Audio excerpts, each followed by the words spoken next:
Hey everyone, so what we have here is a Lee Enfield variant. It's a Ishapore. It's chambered in 7.62 by 51. The customer bought it about 3 weeks ago. Was finally able to take it out to the range and shoot it, and was having an extraction problem. He wasn't really able to open the bolt and manipulate it rearward to extract the spent casing.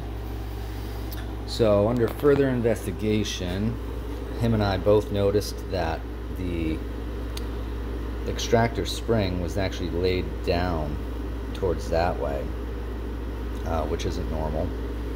Now with the typical Lee Enfields, from what I've seen, is that instead of having a coil spring like this, they have a flat V-spring. So that was a little different. I got that all taken care of, and I just got done inspecting the chamber with my endoscope, and that seems to be nice and smooth. It's not rough.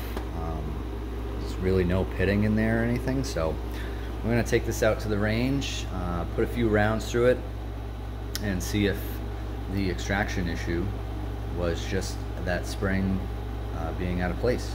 So we're gonna go ahead and do that. Hey everybody, so I just got back from the range with the Ishapore, and we're still having the extraction malfunction. So I have a piece of brass here, spent casing. I don't know if you'll be able to see, but some gouges right there. Oh, there we go. So I was able to take my endoscope, and the section where the extractor goes in, let's see if we can get you to see that. There's a part right up in there. There are some burrs on the edge of that. So we ended up lightly filing those and then going over that with some 1500 grit wet sanding paper. So we're going to go back out to the range and see if that, smoothing that section out is going to help with the extraction. So anyway, we'll be back, and hopefully that's what it was. Awesome. Turn that off so you can hear me. Alright, so we got back from the range with the Ishapore. Figured out most of the extraction issue.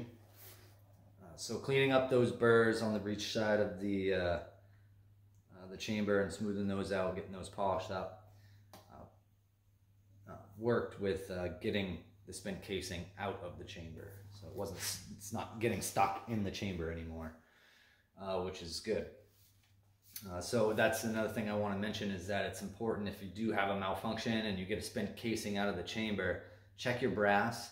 You can actually kind of tell like what may be going on in your chamber when you check your brass. I've found, especially if you don't have an endoscope, you can kind of have an idea of where, where I showed you that gouge on the brass earlier. I knew somewhat where that gouge was coming from, and I was able to kind of narrow down the area where those burrs were, because just looking at it, it didn't seem terrible, So anyway, so we got back with this. Funny enough, I actually have a Lee Enfield chambered in 303 British in the shop, and out of curiosity, I decided to swap the bolts, over. I put this one in the one chambered in the 303 British, the Lee Enfield, and it wasn't having any issues extracting or ejecting. And I put the one that's in the Lee Enfield into the Ishapore, and it was giving me the same issues as this one was. So my guess is during this Ishapore's life, at some point it got either the extractor or the bolt head replaced, and someone replaced the extractor or the bolt head that's chambered for 303 British, because the extractor is actually a different extractor for the 762 by 51. So I'm guessing maybe they thought it was okay and it was the same, so they're like, oh yeah, that'll work. It doesn't. This gives way too much space between the rim and the actual extractor.